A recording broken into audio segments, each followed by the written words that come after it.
Hello students, welcome to this channel. मैं हूं संदीप गुप्ता और रोटेशनल मोशन के आज के लेक्चर में हम पढ़ेंगे about angular impulse and conservation of angular momentum.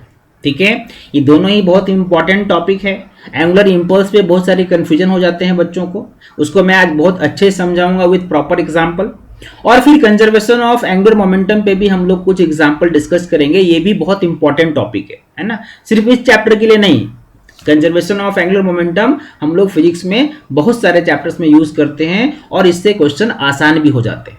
ठीक है, तो आज के लेक्चर में दोनों टॉपिक पे हम अपना कॉन्सेप्ट अच्छे से क्लियर करेंगे। ठीक है, तो चलो स्टार्ट करते हैं। सबसे पहले मैं आपको समझाता हूं अबाउट एंगुलर इंपल्स, है ना। सबसे पहला हमारा जो आज का टॉपिक होगा that will be angular impulse. Angular impulse, जब मैं इंपल्स बोलता हूं तो आपको थोड़ा बहुत कुछ याद आ रहा होगा कि आपने लीनियर इंपल्स निकालना सीखा है। ठीक है, लीनियर इंपल्स का मतलब क्या होता है? लीनियर इंपल्स जब आप बोलते हो, ठीक है, मुझे बस बेसिक एक बात बताओ कि लीनियर इंपल्स का मतलब क्या होता है। तो लीनियर इंपल्स आप कैसे निकालते हो? न्यूटन सेकंड लॉ से आप क्या लिखते थे? F net, total F net is equal to rate of change in linear momentum d p by d t. तो यहां से अगर आप ये निकालो डीपी, ठीक है, तो ये क्या हो जाएगा? एफ नेट डॉट dt, यही ना। ठीक है, अगर आपने ये सब आपने पहले किया है, अगर आपने इसको इंटीग्रेट किया, ठीक है, अगर मान लो कि आपने इसको प्रॉपर लिमिट के साथ इंटीग्रेट किया, लेट सपोज पहले इनिशियल मोमेंटम पी आई था, अब हो गया पी एफ, और ये कितना टाइम पे हुआ? तो ये मान लो 0 से लेके टी टाइम पे ला, चलो ठीक है। तो इस तरह से इन दोनों साइड पे अगर आप करोगे इंटीग्रेशन तो क्या आता था? This is p f final momentum minus initial momentum is equal to integration of net force into d t from 0 to t. तो ये जो टर्म है ना, p f minus p a, that was change in linear momentum, और इसी को हम बोलते थे, लीनियर मोमेंटम को क्या बोलते थे? Impulse, linear impulse. क्या वर्ड यूज करते थे वहां पे? Linear impulse. ठीक है, मतलब लीनियर इंपल्स का कहने का मतलब क्या हुआ? Change in change in linear momentum, final momentum minus initial momentum. और इसका फॉर्मूला आप ये यूज करते थे, integration of F net dot dt, कहां से कहां तक? जो भी टाइम इंटरवल आपको दिया हुआ है मान लो। अगर फोर्स, ये कब यूज करते थे? जब फोर्स होता था वेरिएबल। ये क्या होता था? फोर्स वेरिएबल होता था। अगर फोर्स कांस्टेंट है तो आप सिंपली क्या लिखते थे? एफ नेट इंटू कितने टाइम तक फोर्स लगा, F net into delta T. ठीक है, this was the base concept of what? Linear impulse, जो आप पहले पढ़ चुके हो। ठीक है, इसी का अगर आप रोटेशनल मोशन में यूज करोगे तो आपको कॉन्सेप्ट आएगा एंगुलर इंपल्स का। ठीक है, देखो इसी से बिल्कुल मिलता जुलता है, इसी के एनालोगस है। अगर मैं बात करूं एंगुलर इंपल्स का, तो एंगुलर इंपल्स के लिए जैसे यहां पे आपने फोर्स लिया, तो यहां पे हम क्या लिखेंगे? टॉर्क। क्या लिखेंगे? टॉर्क इक्वल टू क्या होता है? Rate of change in angular momentum. जैसे वहां पे क्या था? लीनियर मोमेंटम था, rate of change in linear momentum is equal to net force. वैसे ही rate of change in angular momentum will be equal to net torque. तो फिर से अगर इसी को आप वापस लिखो तो आपको क्या मिलेगा? देखो, d l equal to torque net into d t. अगर मान लो आपने इंटीग्रेट किया एल इनिशियल से एल फाइनल तक, ठीक है, और इसमें टाइम मान लो 0 से टी लगा, तो ये इक्वेशन क्या हो जाएगा? L final minus l initial, ठीक है, that is equal to integration of torque into d t. ठीक है, कहां से कहां तक? जो आपने टाइम इंटरवल लिया। तो यहां पे ये जो चेंज इन एंगुलर मोमेंटम है that is known as angular impulse. इसको आप डेल्टा एल लिख सकते हैं। ठीक है। तो डेल्टा एल का फॉर्मूला मैंने यहां पे लिख ही दिया है, integration of torque net dot dt, जो भी आपको टाइम इंटरवल दिया हुआ है। तो ये जो चेंज इन एंगुलर मोमेंटम है, इसी को अपन क्या बोलेंगे, इसी को बोलेंगे एंगुलर इंपल्स। ठीक है, ये मैंने इंटीग्रेशन कब करते हैं, जब टॉर्क वेरिएबल हो। अगर मान लो आपको दिया है if torque is constant, if torque is constant, अगर टॉर्क कांस्टेंट है तो आप सिंपली क्या लिखते हैं, angular impulse equal to net torque, ठीक है, इनटू डेल्टा टी, जितने टाइम तक लगा। दैट मींस टॉर्क कितना लग रहा है और कितने टाइम तक लग रहा है, इन दोनों को मल्टीप्लाई करोगे तो एंगुलर इंपल्स आ जाएगा। ठीक है, ये थोड़ा मैंने आपको इसका भी एक इंट्रोडक्शन दिया है। इतना ये लीनियर, ये जो कॉन्सेप्ट था जो पहले मैंने आपको यहाँ पे बताया, ये पूरा क्या था, ये लीनियर इंपल्स का एक रिवीजन कराया, और उसी के बेसिस पे मैंने आपको क्या समझाया, एंगुलर इंपल्स। अभी मैं इसको अच्छे से डायग्राम बना के पूरा फील के साथ आपको बताऊंगा कैसे आप एंगुलर इंपल्स को अच्छे से और समझ सकते हो। पहले ये बेसिक कॉन्सेप्ट क्या है मैंने आपको ये बताया। ठीक है, इसको नोट कर लो, फिर मैं चलता हूं इसके नेक्स्ट वाले पार्ट में, जिसमें हम इसको और अच्छे से डिस्कस करेंगे। ठीक है, तो अभी तक आपने क्या समझा है, अभी तक आपने समझा है कि एंगुलर इंपल्स, ठीक है, अगर टॉर्क कांस्टेंट है तो हम क्या लिखते हैं, एंगुलर इंपल्स, ठीक है, net torque multiplied time interval. ठीक है, अच्छा आपको ये तो मालूम है कि नेट टॉर्क का फॉर्मूला क्या होता है, नेट टॉर्क का फॉर्मूला होता है आर परपेंडिकुलर, ठीक है, r perpendicular cross f, r perpendicular cross f into यहां पे क्या है, डेल्टा टी। अब थोड़ी देर पहले मैंने आपको बताया था कि एफ इनटू डेल्टा टी ये क्या होता है, लीनियर इंपल्स होता है सॉरी, ये आपका लीनियर इंपल्स होता है, जे होता है क्या, यानी अगर ये लीनियर इंपल्स है ना, यानी एंगुलर इंपल्स का एक्चुअल में फॉर्मूला क्या हुआ बच्चों, एंगुलर इंपल्स का फॉर्मूला हुआ are perpendicular cross J. J क्या है, जे इज लीनियर इंपल्स। बहुत बार क्वेश्चन में लीनियर इंपल्स दिया हुआ रहता है और आपसे एंगुलर इंपल्स पूछता है, ठीक है, या कुछ और पैरामीटर पूछता है, वहां पे आपको ये जानना चाहिए कि angular impulse is actually moment of linear impulse. जैसे ही आप परपेंडिकुलर डिस्टेंस से मल्टीप्लाई करते हैं, मतलब आप क्या निकालते हैं, मोमेंट निकालते हैं। यानी आप इसको ये भी लिख सकते हो कि angular impulse is moment of linear impulse, linear impulse. ठीक है, थोड़ा और समझो इसको। एंगुलर इंपल्स, जब आप एंगुलर इंपल्स निकाल रहे हो तो इसका फॉर्मूला क्या हो गया, R perpendicular cross R perpendicular into जे। जे क्या है, जे है लीनियर इंपल्स। अब मुझे एक चीज बताओ कि एंगुलर इंपल्स का मतलब यहां पे क्या था, एंगुलर इंपल्स का मतलब होता है basically change in angular momentum, और इसका फॉर्मूला भी आपने क्या लिखा, perpendicular distance into j, r perpendicular into J. J is what, linear impulse. ठीक है, जे क्या है, लीनियर इंपल्स है। Okay, change in angular momentum का मतलब क्या हो गया, final angular momentum minus initial angular momentum, correct है कि नहीं, into r perpendicular into j. अगर मान लो कोई बॉडी पहले रेस्ट में था, ठीक है, पहले कोई बॉडी रेस्ट में था, तो उसका इनिशियल एंगुलर मोमेंटम क्या था, 0 हो जाएगा।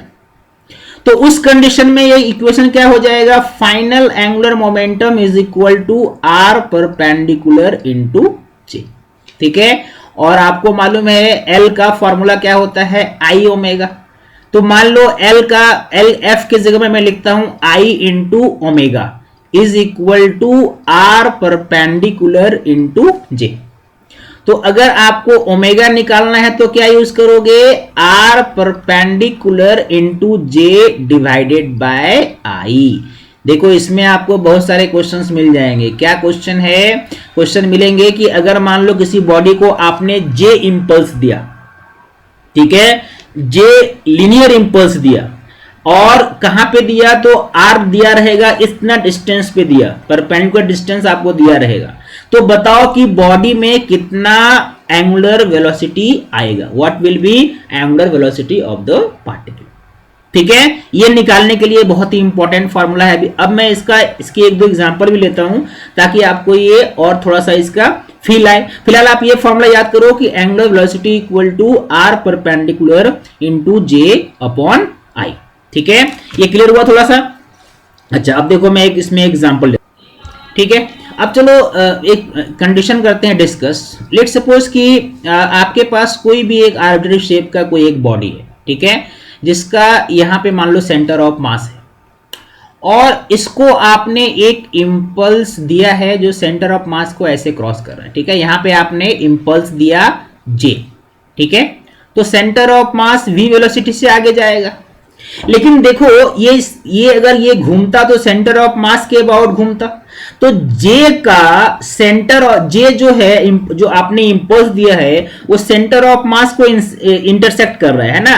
दैट मींस इस कंडीशन में जो हम आर लिखते थे पहले वाले फॉर्मूला में, ये क्या है, जीरो है। और अगर आर जीरो है इसका मतलब क्या होगा, ओमेगा भी जीरो आएगा, क्योंकि अभी आपने ओमेगा का फॉर्मूला क्या पढ़ा, ओमेगा का फॉर्मूला पढ़ा R perpendicular into J by आई।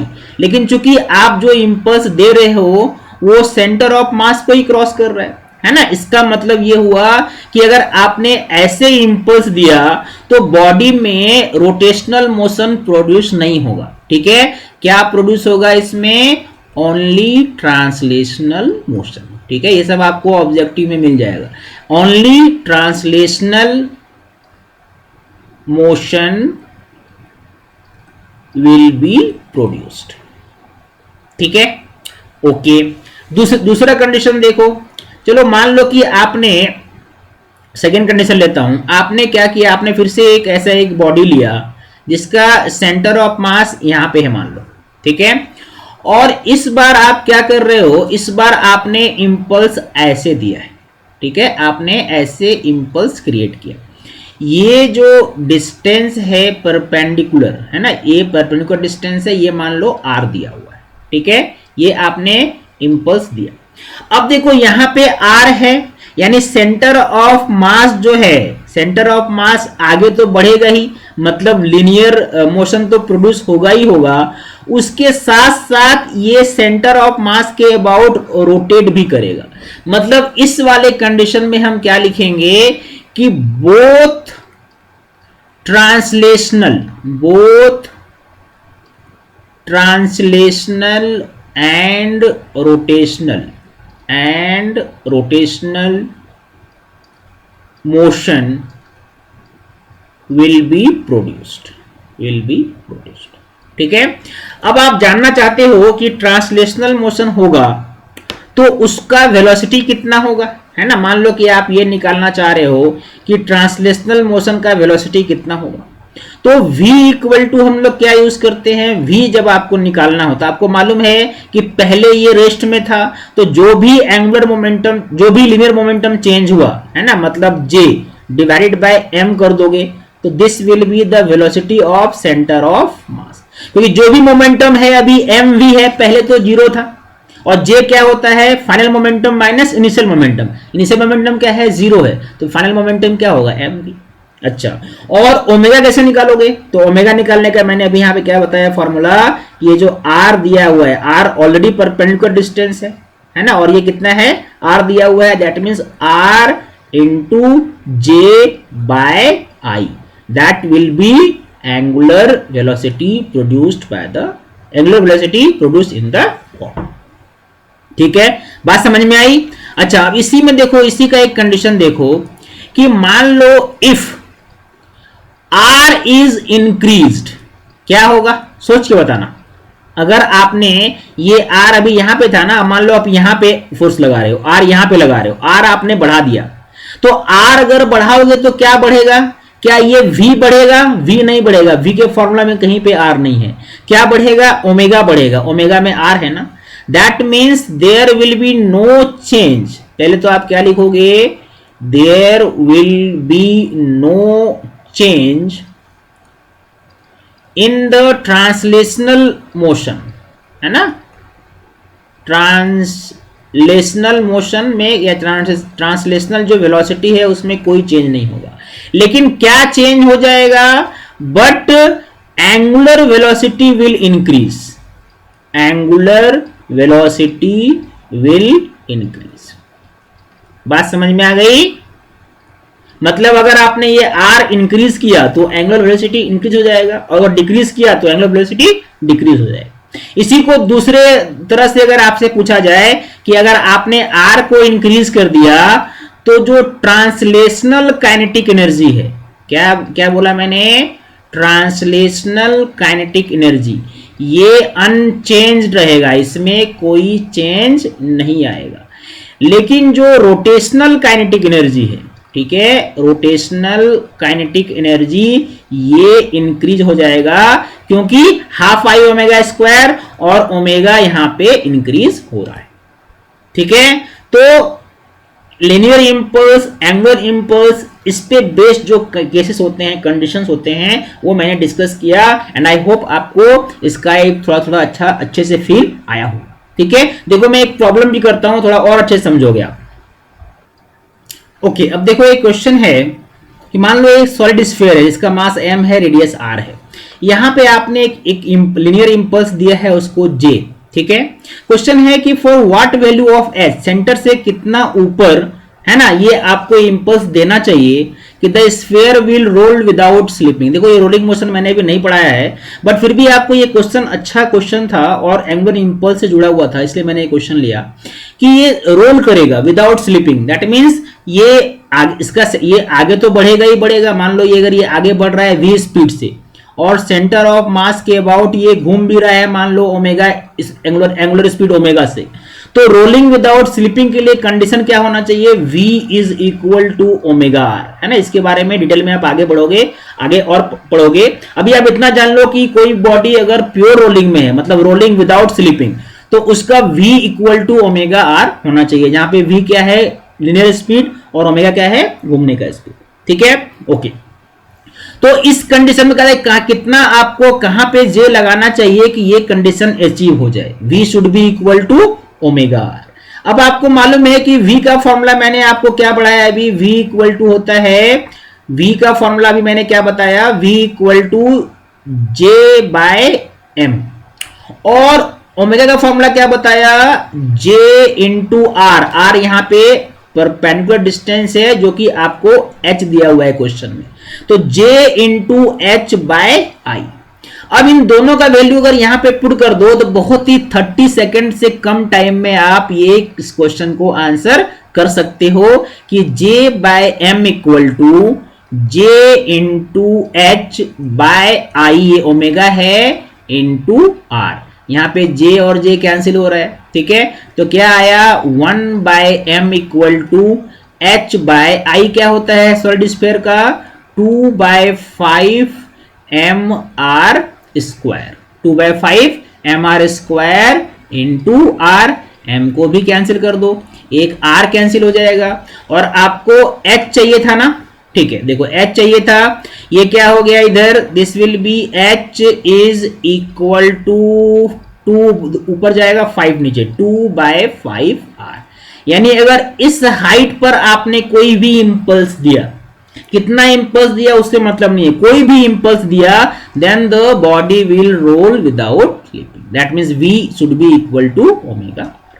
ठीक है, तो ये v का कॉन्सेप्ट और ओमेगा का कॉन्सेप्ट, इसको यूज करके आपने बहुत ही आसानी से इसको सॉल्व कर लिया। करेक्ट है। चलो अब आते हैं नेक्स्ट कॉन्सेप्ट पे।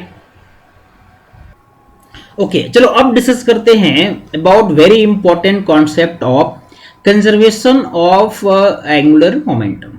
तो जैसे भी आपने पढ़ा कि टॉर्क नेट जो है, ठीक है, torque net is equal to rate of change in angular momentum.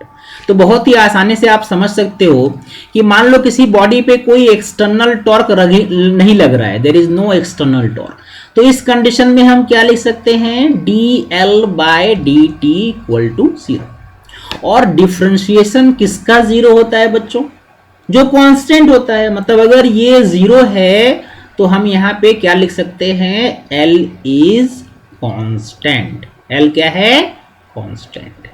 यानी if there is no external torque, if there is no external torque, ठीक है, acting on a system, acting on a system, तो क्या होगा, it's angular momentum, it's angular momentum will remain conserve, will remain conserve या will remain constant, ठीक है, मतलब L initial will be equal to L final, ठीक है। अब ये L आपको मालूम है, जब ट्रांसलेशनल मोशन होता है तो L को आप mvr लिखते हो, rotational motion mvr sin theta लिखते हो एक्चुअल में, और रोटेशनल मोशन में आप इसको i ओमेगा लिखते हो, ठीक है। तो जो भी एंगुलर मोमेंटम का इनिशियल फार्मूला आपने लिया है, इन एंगुलर मोमेंटम,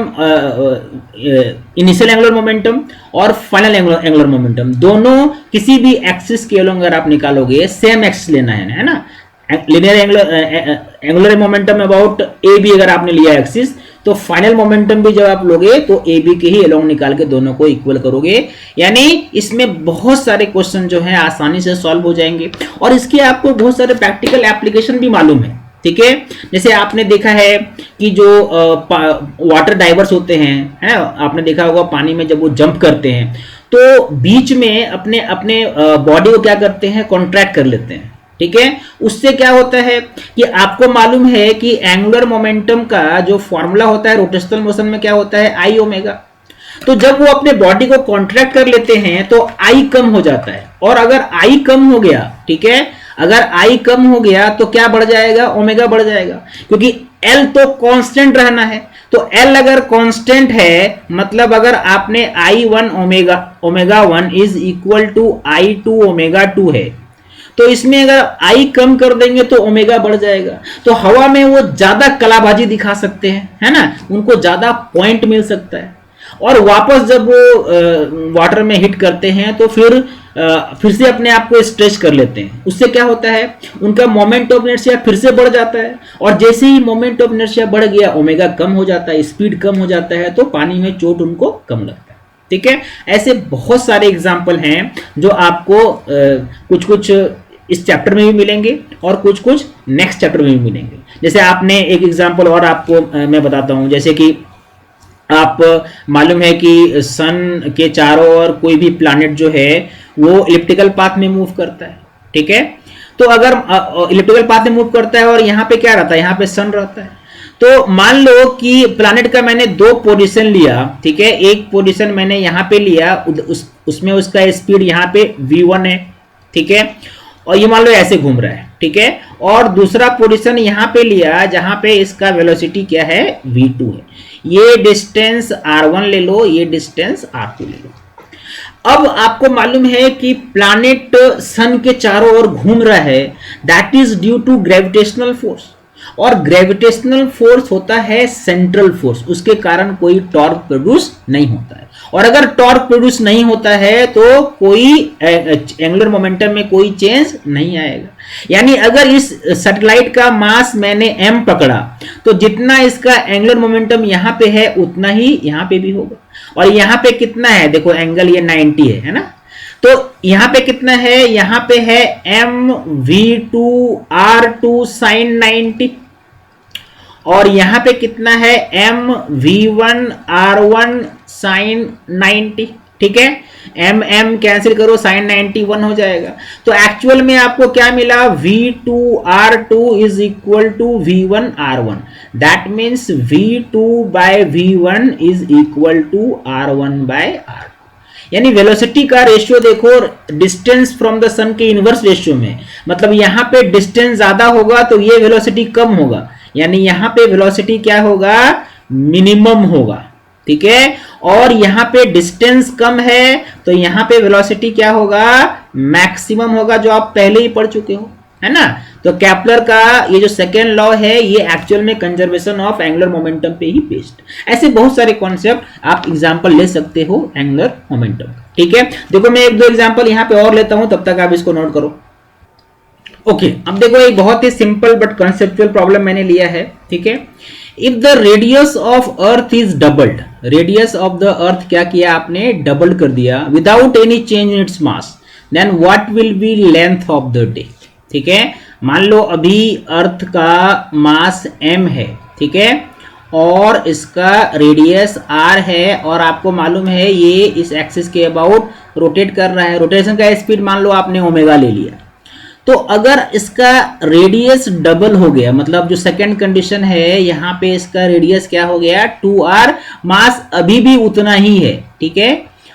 तो इसके घूमने का जो स्पीड है, ठीक है, इसके घूमने का जो स्पीड है मान लो अभी मैंने ले लिया ओमेगा डैश, ठीक है। तो ओमेगा चेंज होगा, बिल्कुल चेंज होगा, क्योंकि आर बढ़ गया तो मोमेंट ऑफ इनर्शिया इंक्रीज हो जाएगा, और अगर मोमेंट ऑफ इनर्शिया इंक्रीज होता है तो एंगुलर स्पीड कम हो जाएगा, यानी अर्थ के रोटेशन का स्पीड कम हो जाएगा, तो उसको ज्यादा टाइम लगेगा, यानी टाइम पीरियड बढ़ जाएगा, लेंथ ऑफ द डे बढ़ जाएगा, इतना तो हमें पता है। अब इसी को सॉल्व कर लेते हैं, सिंपल सा कॉन्सेप्ट। पहले एंगुलर मोमेंटम कितना था I1 ओमेगा 1, बाद में कितना होगा I2 ओमेगा 2, कुछ नहीं करना है। I1 क्या होता है, फॉर्मूला आपको मालूम है, सॉलिड स्फीयर लेते हैं इसको 2/5 mr², ओमेगा 1 मैंने यहाँ पे ओमेगा लिया है, ओके। और I2 में m तो वही रहेगा, लेकिन मान लो r दिया हुआ है डबल हो गया, तो 2r का स्क्वायर कर दो, इसको मैंने ओमेगा डैश लिया। जब आप सॉल्व करोगे तो ये क्या आएगा बच्चों, जरा सा मुझे बताओ।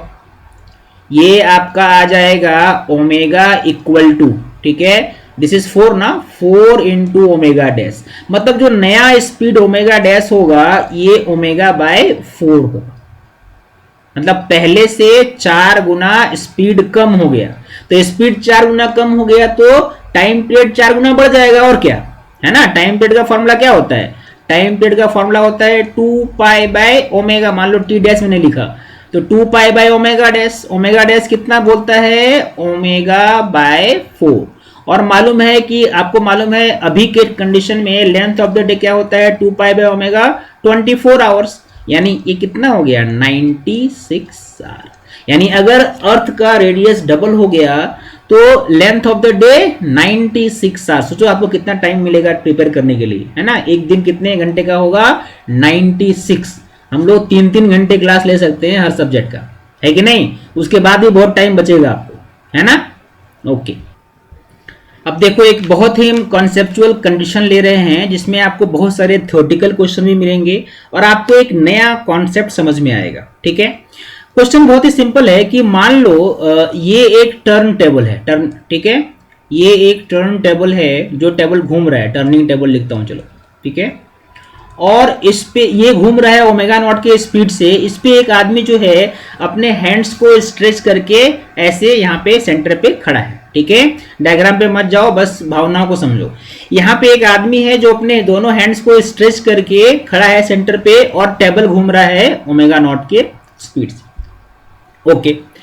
अब अगर मान लो कि इसने अपने हैंड्स को फोल्ड कर लिया, ठीक है, कहता है हैंड्स को फोल्ड करने से मोमेंट ऑफ इनर्शिया 3/5 टाइम्स हो जाता है initial value of moment of inertia का, ठीक है।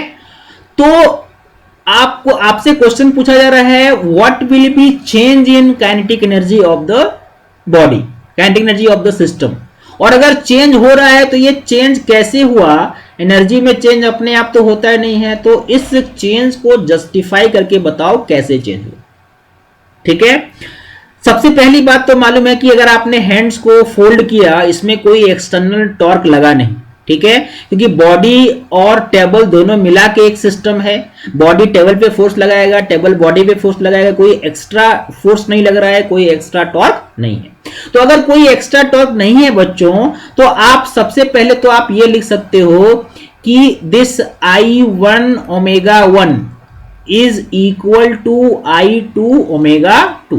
That means initial angular momentum is equal to final angular momentum. I1 चलो I दिया हुआ है, ओमेगा 1 के जगह में ओमेगा नॉट लिखा हुआ है, ठीक है। और I2 मान लो ओमेगा नॉट का वैल्यू भी आपको क्वेश्चन में कुछ भी आप पकड़ लो चेंज को ये करने के लिए, निकालने के लिए। मान लो मैंने ले लिया 10 रेडियन पर सेकेंड, कुछ भी ले सकते हो। मान लो मैंने ले लिया 10 रेडियन पर सेकेंड।